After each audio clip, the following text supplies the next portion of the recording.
Really, I think both of them. I think Cortez Hankton and Joe Sloan both have the right to be kept as happy as they need to be. Like, oh my goodness. I mean, like those two. First off, the LSU offensive staff, whatever they do on the defensive side, I would try to mirror what they have been able to accomplish on the offensive side.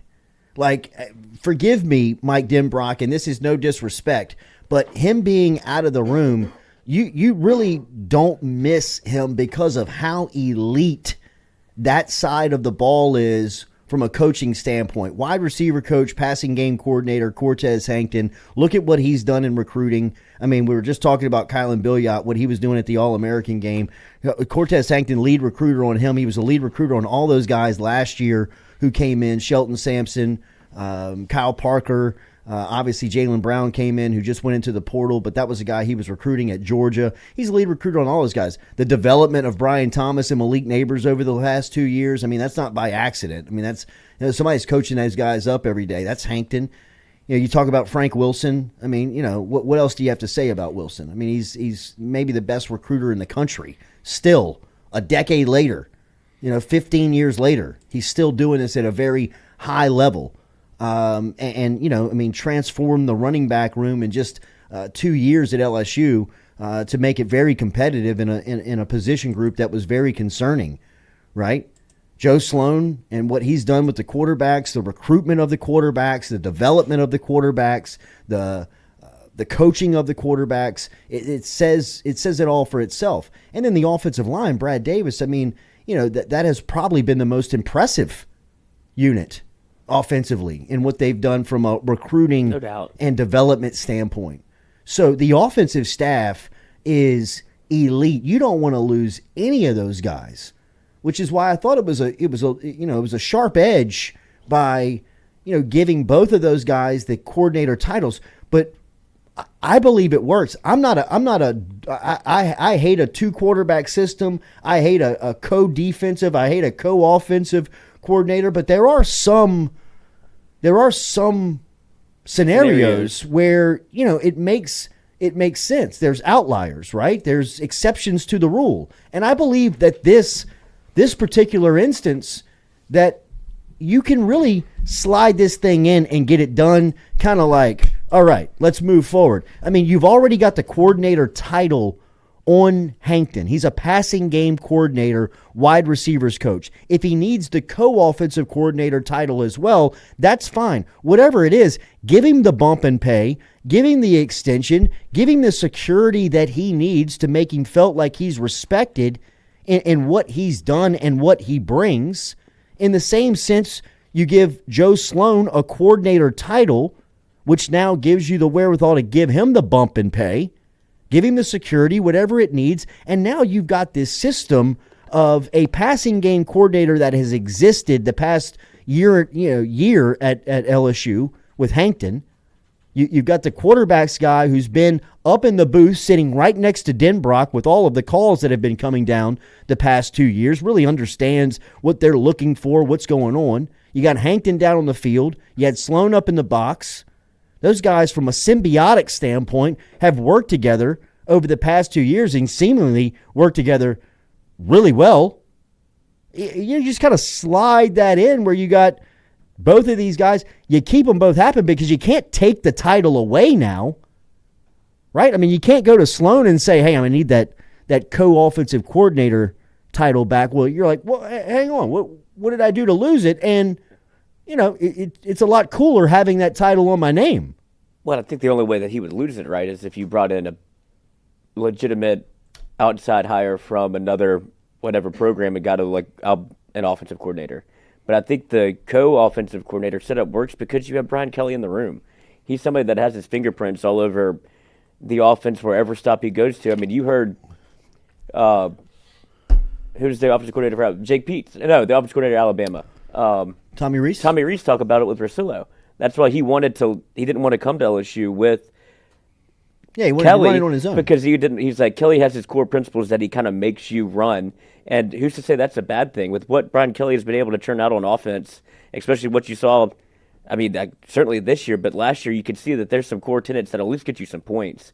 And when you have stability at the top, then you have two young bucks that can go run and recruit, go get you DeCorian Moore and Bryce Underwood, and they still have play calling responsibilities. I think that's the way it works. You still have somebody you report to, in a sense, and that can keep you your co-OC title while having a little bit of more, I guess, seasoned leadership in that offensive room. My priority would be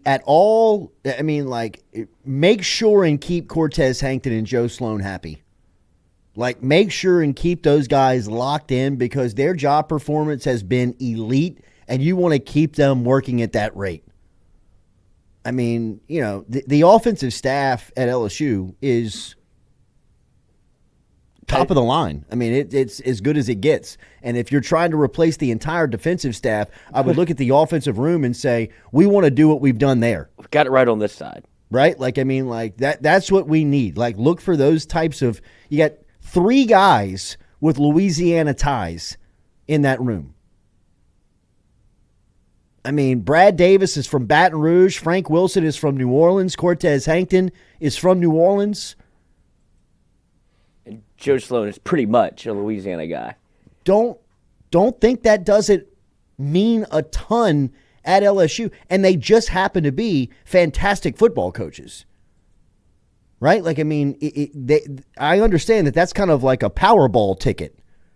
Right? Where, I mean, it's tough to find all of those guys, but you can do that. I mean, a lot of these names that we've mentioned, Lance Guidry, defensive coordinator at Miami, Louisiana guy.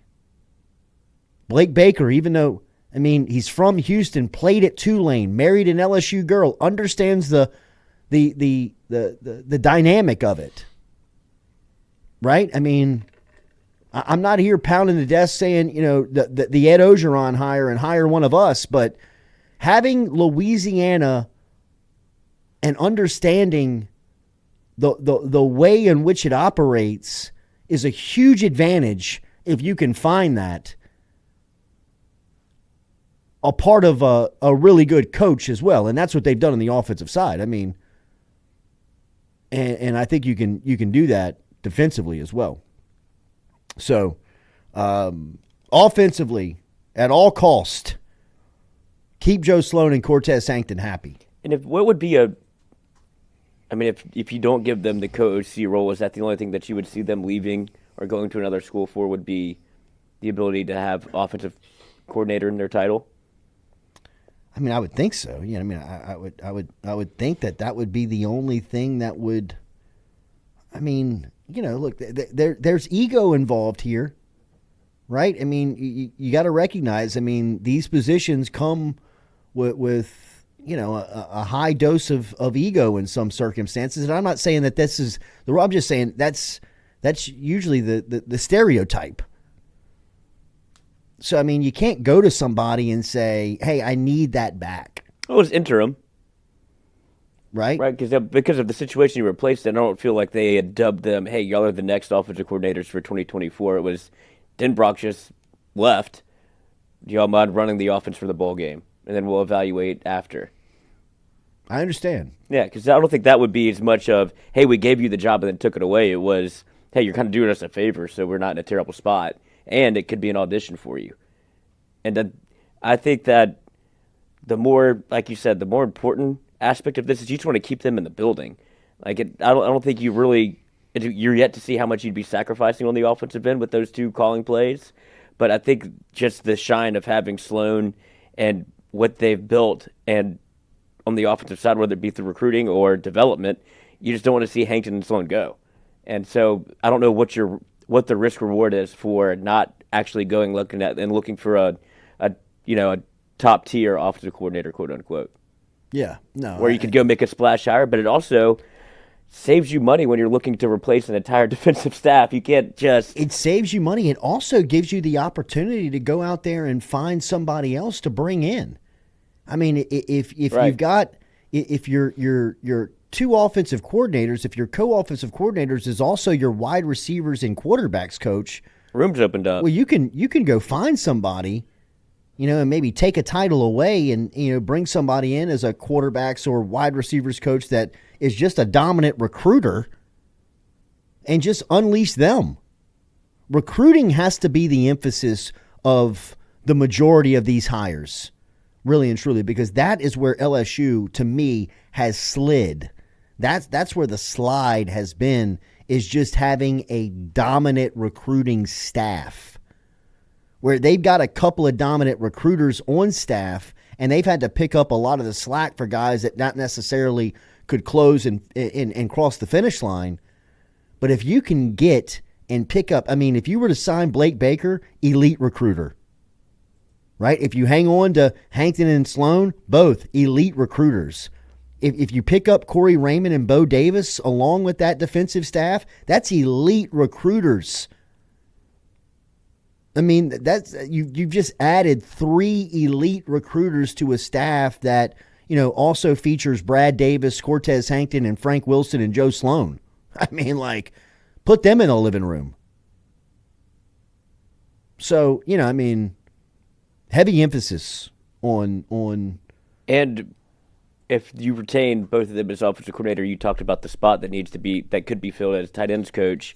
I was looking on Football Scoop, and it was Slade Nagel, the tight ends coach and offensive coordinator at Tulane for this year, was mentioned because he did not travel with Fritz to Houston, and so he was somebody that coached tight ends at Tulane's from Louisiana, and probably has some sort of relationship with Baker. Being both Tulane guys, at least you have something to chop it up about. Absolutely. So that would be a fit that I don't think he would come in and demand to be offensive coordinator. I think he looks at the tight ends job at LSU as something that's probably, I wouldn't say it's an upgrade, but it's a great spot to land if you don't know where you're going to be at Tulane or without Willie Fritz. And it's like, okay, that looks like stability over there.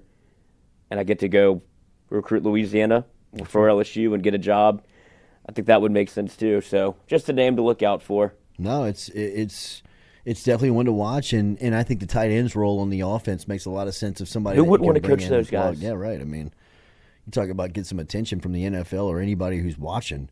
You know, that group is going to be putting out some numbers the next couple of years with guys like Markway and Pimpton and Mason Taylor and Trades Green coming in. I mean, you got some high end guys. David LaFleur's son, J.D. LaFleur's coming in. I mean, it is a group in a room that is going to be uber talented with just pro prospects. It's hard to fuck it up. I mean, that's you're going to look real good. I mean, look at the tight ends of LSU. Who's their coach? A 2 tight end set of Trades Green and Kamorian Pimpton just, I mean, is football pornography. Throw it up, Nuss. High point that thing. Ricky Collins. I mean, he seems like he'll probably be the beneficiary of those two at the same time. No doubt.